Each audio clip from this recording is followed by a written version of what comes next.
Clear prop.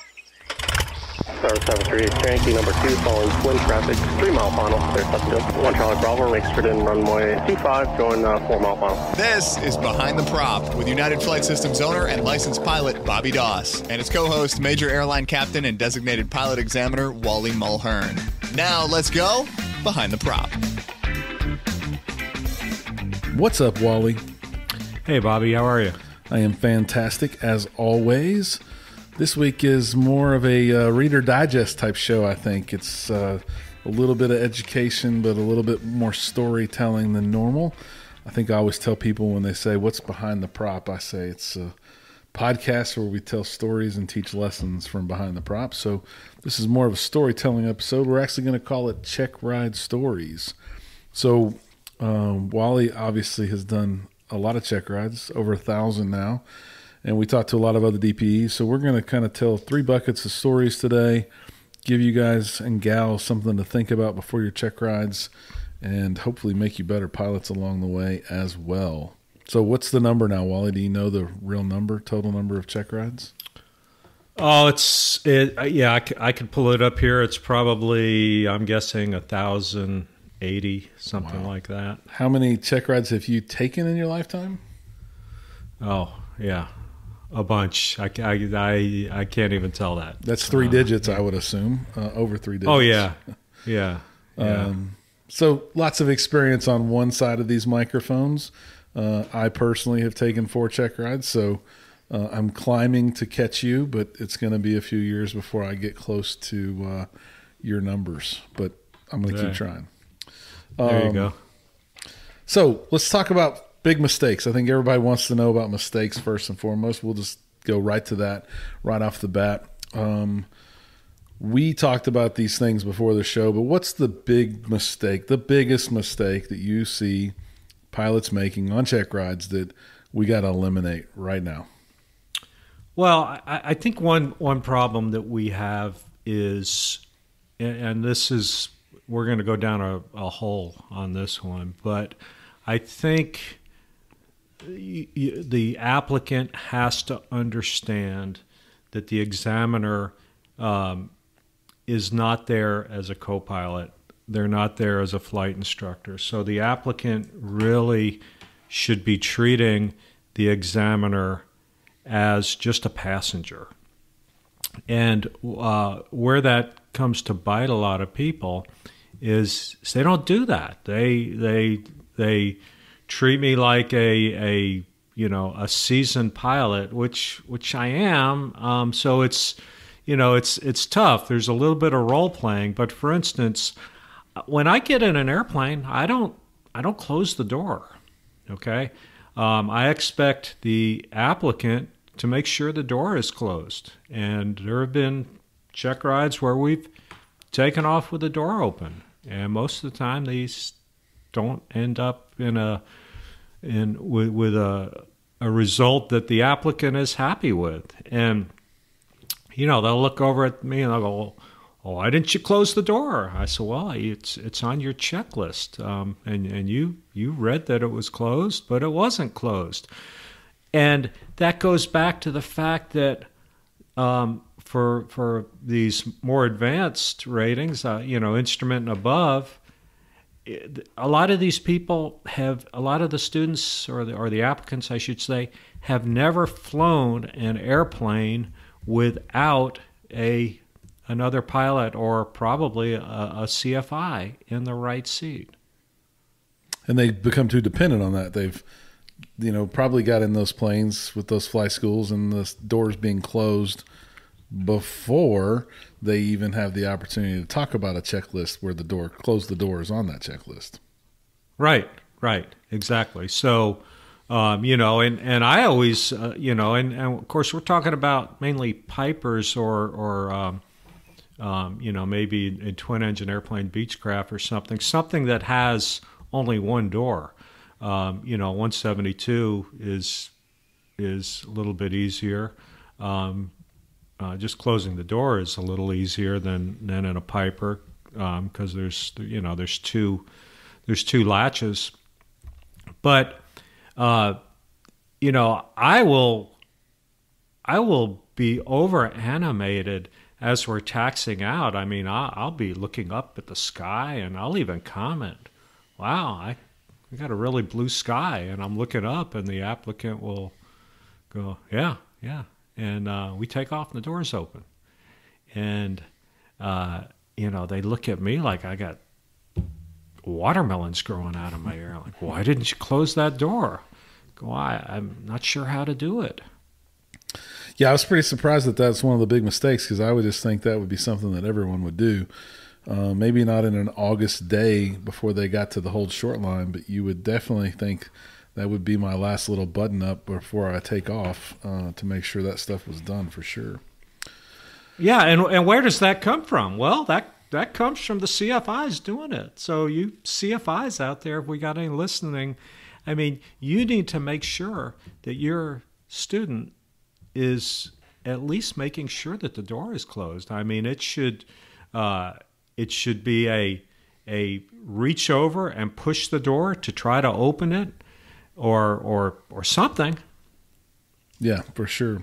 What's number 2? You talked about a particular briefing that is not very well done. Yeah, well, I think the takeoff, or the passenger briefing, not the takeoff briefing, but the passenger briefing, I think a lot of students, they learn this scripted briefing, and they go through it, and they just recite it. And one thing I do my best to do is, when they're reciting this briefing to me, which I've heard a lot, okay, and I do know how to open the door on all the airplanes I'm in. I know where the fire extinguisher is. I know not to run into the propeller. I know all that stuff. So what I do is I do my best to act very uninterested while they're briefing me. And what I'm trying to do is, when I'm talking to somebody, and I'm not on a phone, I'm talking to them, and I'm looking, we're in the same room. I'm looking at them, and I'm getting visual cues, because you can tell, are you understanding what I'm telling you? And I would say most student pilots, and when I say student pilots, I don't literally mean student pilots. I mean any pilot that's in some kind of pilot training. I don't think we do a very good job of reading your audience. Okay, is this person getting what I'm telling them? Because this is pretty important stuff. And this passenger briefing does not need to go on for 10 minutes.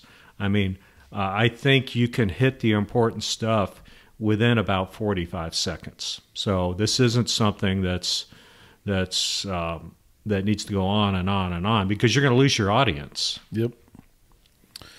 Yeah, and you just want to make sure that they know the safety stuff, and that they kind of have an idea. I've seen people make it fun. I've seen people be way too long-winded. I think you're right. Brevity is key, but hitting the hot topics is also important. Yeah, and maybe buzzwords, maybe technical words aren't the way to go. I mean, I hear a lot of people say, we're going to keep a sterile cockpit at the critical phases of flight. Well, what in the world does that mean to my buddy who's an accountant? We're going to keep a sterile cockpit during the critical phases of flight. I'm thinking emergency room, just so we're clear. I'm thinking of a germ-free environment where people are wearing gloves. That's a lot of times I'll joke with them. I'll say, this airplane doesn't look very sterile to me. And they look, well, we're going to keep unnecessary conversation to a minimum. Oh, okay. Well, that makes sense. So if those are the two big mistakes that are obviously happening on a lot of check rides and obviously creating bad results for people, what are some of your scariest moments on check rides, Wally? Well, a couple things that come to mind. Applicants on a multi-engine check ride trying to shut down the wrong engine. After And what do I you've mean already by- shut one of them down. I've shut one of them down. We've got one left, and they reach up and they shut that one down. So let's do the math here. Let's do the math. We start with 2. I took away 1, and now you take away 1. So 2 minus 1 minus 1, last time I checked, was 0. So that equals lawn dart in most light twins. It does. It does. So that, as an examiner, I'm very trigger happy. So if they do reach up and, pull the wrong mixture or the wrong whatever, I'm there in a hurry. And that just happened to me, I don't know, within the last few weeks. And so we're gonna go fly again, and we'll see how things go the second time. Other than that, it was a really nice check ride. But that's one of those moments where I assume you're not very disinterested. You're very interested in the process of what's happening. Very, very on top of it. That goes back to just simple math: 2 minus 1 minus 1. Another thing that happens more than I would like it to happen is improper procedures on a go-around. I don't know how many different types of airplanes I've flown. I know a lot of people keep track of it, and that's a real badge of honor to say I've flown 73 different types of airplanes. I don't know, but I have never flown an airplane to where the procedure for a go-around was not first and foremost to add max power. Every airplane I've ever flown, the first thing you do on a go-around is to add max power. And so there have been a couple of times where we're out and we're practicing an emergency landing. So we're out in the middle of nowhere. We're simulating landing the airplane in a field. So we're down pretty low, and I'll say, okay, let's go around. And the first thing the applicant does is reaches over or down and retracts the flaps. So here we are, we're coming in, we're probably pretty slow, in the 65, 70 knot range. And we've got the power back to idle because we're simulating an engine failure. And now we just retract the flaps completely. And, the airplane doesn't like it. The airplane does not like it at all. I assume the DPE does not like that at all either. No, I had to apologize to some people for the words that came out of my mouth in both these, the mixture situation as well. I said some things that were probably inappropriate, but I think they both understood the severity of the situation. So, again, we on at least on my check rides, we typically end up doing 2. I'm talking about a private or a commercial. We end up doing 2 go-around scenarios. One is on the emergency landing, and one is just in the traffic pattern. First and foremost, max power. Unless I don't know, maybe there's an airplane where you do something differently at first. But I've from a Piper Tomahawk to a Cessna 172 to a Beech Baron to a Gulfstream G1 to a 777, every one of them was get max power on first. And max power is not only pushing the throttle full forward. If we're in an airplane where carburetor heat is on, max power is the throttle, then getting the carburetor heat off, because we don't have max power with the carburetor heat on. Then it's time to start working on the flaps, whatever the procedure is for the airplane. Maybe, immediately 1 notch of flaps or flaps, whatever. And then as speed increases, then we slowly get the flaps out. But, first and foremost, it's bang for your buck. How much bang for the buck are we going to get by retracting the flaps? Not much. The airplane's still going to come down. We're losing drag by getting rid of the flaps, but if we're slow, we could be in a stall situation. So the way I think of it is, if I could only do one thing on a go around, what do I want to do? And obviously the most bang for the buck is max power. Wow, that's scary. Just slow and low is never a good situation, and to make it worse by just pulling on those flaps is really not that good either. So we've talked big mistakes, we've talked scary. Now let's talk about something near and dear to both of our hearts, and that's kind of the problems with training, kind of across the board. Let me go back to the go around real quick. Yeah. Real quick. One thing that I occasionally see is, one reason why we want to keep our hand on the throttle during the landing and takeoff phases in an airplane is so that you really don't have to think about what you're doing or what you're touching. All you got to do is push it forward. I just recently I had a young man that came in, and he liked to keep his hand on the flap handle, and we were in a Piper, so it actually had a handle. I go, "What are you doing? I mean, where did this come from?" And he assured me that he had never done that in his life, that today was the first day he'd ever done that. And anyway, we'll see how he does the next time we fly together. If you catch my drift. But subliminal message. Yeah. So, I mean, the hand needs to be on the throttle, so you really don't have to think about what you're pushing or what you're manipulating. It's just push the throttle forward. Anyway, okay, so I'm sorry I interrupted. No worries, that's good stuff. Problems with training.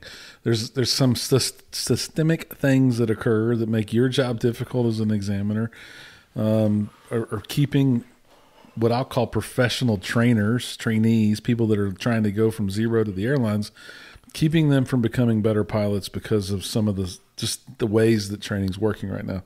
And we wanted to talk about a few of those. So you have. Obviously, we all know, if you're in the United States and you're trying to get a check ride, we all know how precious a check ride slot is, how valuable they are, and how many we would like to have more of to make all of our times easier. And for that, at our school, we got to make sure we take advantage of every opportunity we get.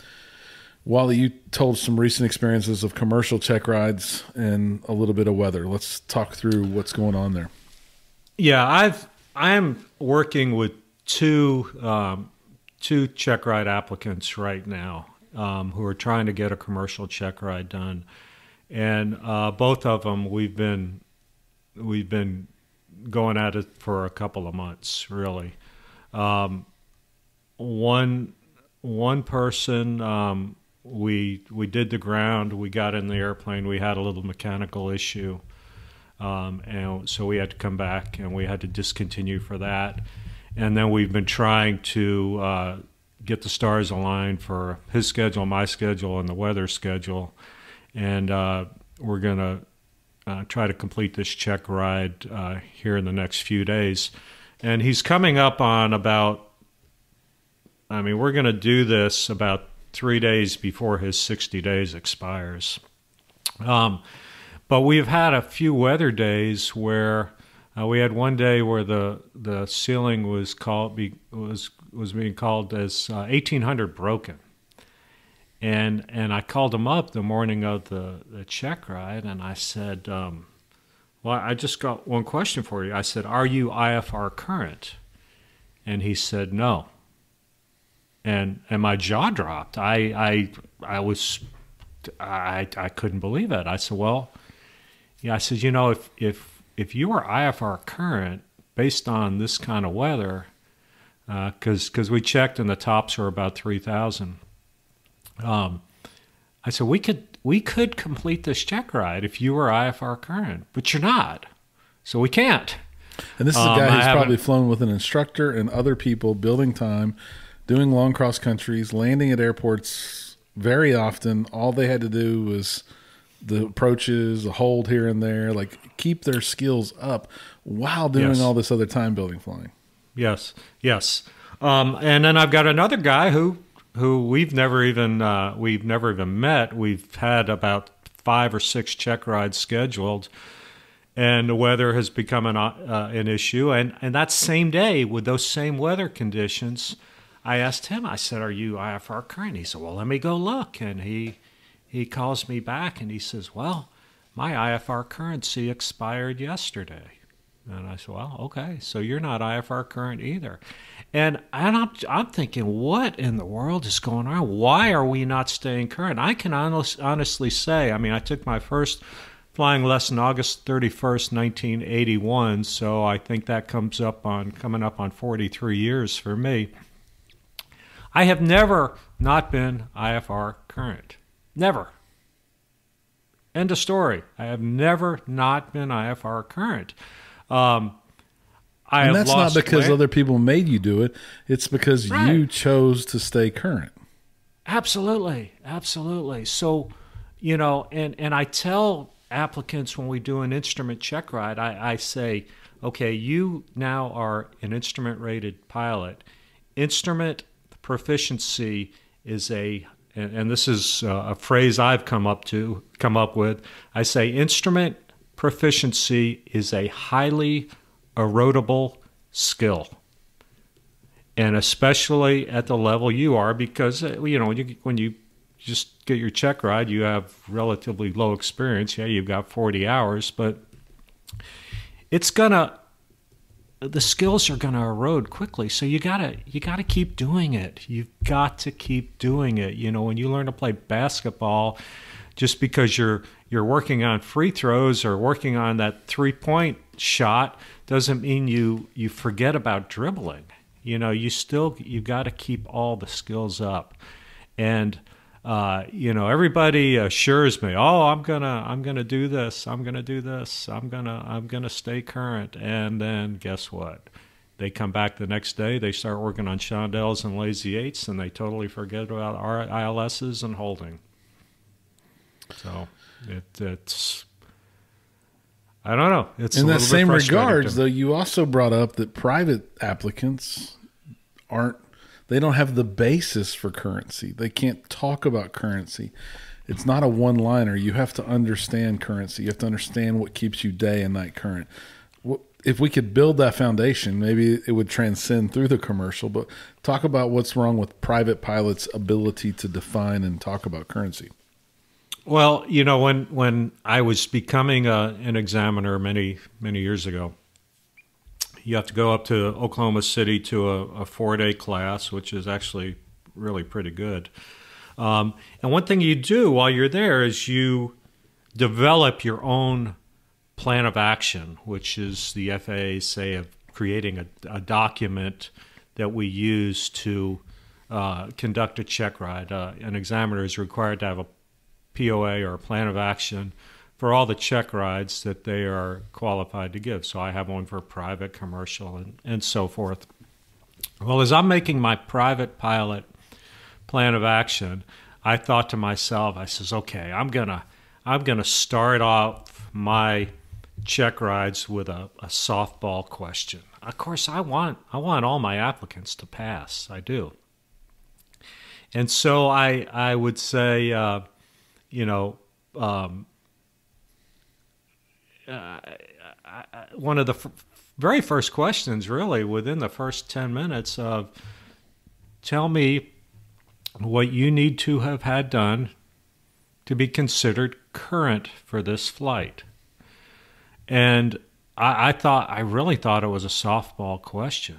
You know, of course, they'll talk about flight reviews, and quite frankly, you know, I mean, I've been flying for 43 years, and I've never had a flight review, per se.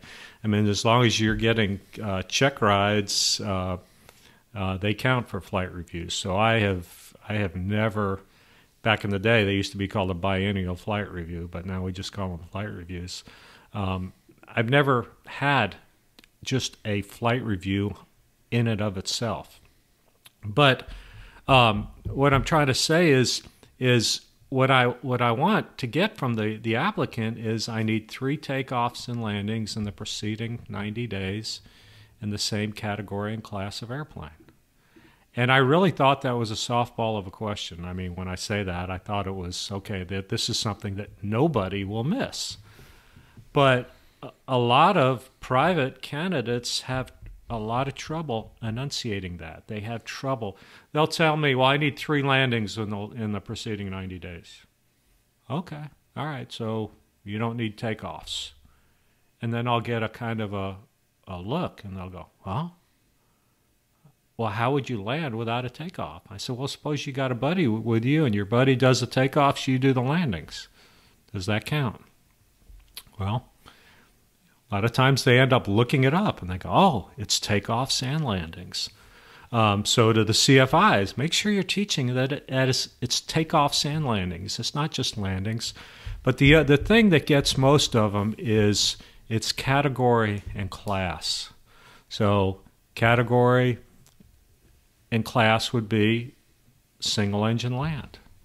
So if you've got 3 takeoffs and landings in a Cessna 172, does it qualify for a Piper Warrior? Yeah, they're both single engine, they're both land. It does not have to be in type, and a lot of people struggle with that. Now, is that proficient? I don't know. That's current, okay? And that's where the pilot in command has to say, you know what? I haven't flown a Warrior in half a year. Maybe before I go take my family on this cross country, I ought to go out and get a few landings in the Warrior. I think that's great. But from the legality standpoint, currency is 3 takeoffs and landings, category class, in the preceding 90 days. And if it's nighttime, those landings have to be to a full stop. Yeah, it's as somebody who hasn't been in the books in a while, that's one of those things where I can remember I struggled with category, class, type, all that stuff. But it really is important to understand the currency, and I think maybe that would transcend into future training. Last thing that we spoke about this a lot, but we both are big believers, and we're going to both tell the story. One big problem with a lot of the really big fly schools that don't let people rent planes or experience this decision-making on their own, because there's always an instructor involved or a time builder teammate involved that's also going through the school, is this thought process of flying for fun. I now ask it when I interview CFI candidates. They have to tell me how many hours they've flown outside of training, and that's not did a long cross-country to Florida and back from my 300-plus nautical miles, and I had a hamburger. It's the taking my girlfriend up or doing something else, right? We both have unique experiences, and maybe it's a perspective, maybe it's a grown-up thing, I don't know. But when did you have your first passenger, Wally? My first passenger was within 2.5 to 3 hours of my private pilot certificate being issued. And the only reason it was 2.5 to 3 hours was I had to fly about 100 miles for my check ride, my private pilot check ride. So I had to fly home. But before I left Shreveport, Louisiana to fly home to Monroe, I made that phone call to my parents. I said, hey, I'm now a private pilot. I'll see you at the airport in about an hour and a half, and we'll go for an airplane ride. And they showed up, and we went flying. And this was before cell phones. That was probably a payphone of some sort. You put more quarters in it than just one. Or long distance it was probably, charges did apply. Yeah, it was probably a collect call. I'm sure it was a collect call. Well, when you brought that story up, and you brought up the fact that a lot of these pilots, applicants that you're flying with, have never had a passenger. They've never gone for the $100 hamburger just on a Saturday, just to have fun, just to make some decisions about flying. I pulled up my logbook with you on screen here in ForeFlight and looked at mine, and my check ride was on November the 4th, and I took my first passenger up, which was my lovely wife, Tammy, and I took her up on the 9th of November. I can remember clearly she was scared to death, but it took 5 days. It was my very next flight, and I knew it was hard for her to take that first flight with a rookie pilot. But it really did introduce her and us to the fact that this was the new normal. We could go do things and go places. We flew over our friend's house. They took pictures of us. And in ForeFlight, I just showed Wally the pictures of that flight. And I showed him that in my comments, it said my very first passenger, Tammy Doss. And I think it was important to me back then to get that done, to make sure she was going to enjoy it with me. But it's one of those things that since I'm a pretty good pilot, because I've had to make the decisions of, am I going to fly to Austin literally 100 times? And I'd say 8 of the 100 I've chosen to drive and not fly, because I had to be the sole operator of those controls and decide, was it worth the trip and was it safe enough? And when I said no, I just drove. And I think a lot of these young kids, young pilots, meaning young in flight time, don't have the opportunity to do that if they're not working at a school or working with a place where they can rent planes. So seek that out, people. If you don't have that chance, you need to fight that decision making. We know it's expensive. Incorporate it as part of your time building, but go do something that's not 100% a training flight. Yeah, it's important to put some sort of stress on yourself. And I'm not saying, oh boy, the weather's bad, I'm going to go out and fly today. I'm not talking about that. I'm just talking about put yourself in a situation where real-time decisions are going to have to be made.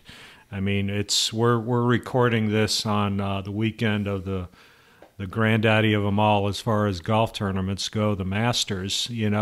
I'd be hard-pressed to see that there's some golfer that gets out in the fairway, and I'm not quite sure how all this works with golf, so I may be speaking out of line, Bobby. But the caddy comes up and says to the professional golfer, "I think this is an 8-iron," and the professional golfer says, "Well, I've never used my 8-iron." Mm-hmm. I'll bet that doesn't happen. I bet they love every one of their 14 clubs in their bag, no question. Right? Yeah, they've used them, they've practiced with them, and I think that's right. I think that's a good analogy on what proficiency, what currency, what being used to doing these things really means. And I think without that challenge of taking a passenger, especially one that's that valuable to you, i.e. your first wife, I pick on her about that all the time, that we have to be ready to take that and make the right decision for those passengers and feel that little bit of stress, as you said, for sure. Well, with that, we're going to wrap up the show, and I'm going to go watch the Masters. But as always, thanks for listening. Make sure that you don't make these big mistakes on your check ride. Make sure you don't scare your DPE, and make sure that you fight these battles in training to be the best pilots you can be. And as always, stay behind the prop. Thanks for checking out the Behind the Prop podcast. Be sure to click subscribe and check us out online at BehindTheProp.com. Behind the Prop is recorded in Houston, Texas. Creator and host is Bobby Doss. Co-host is Wally Mulhern. The show is for entertainment purposes only and is not meant to replace actual flight instruction. Thanks for listening, and remember, fly safe.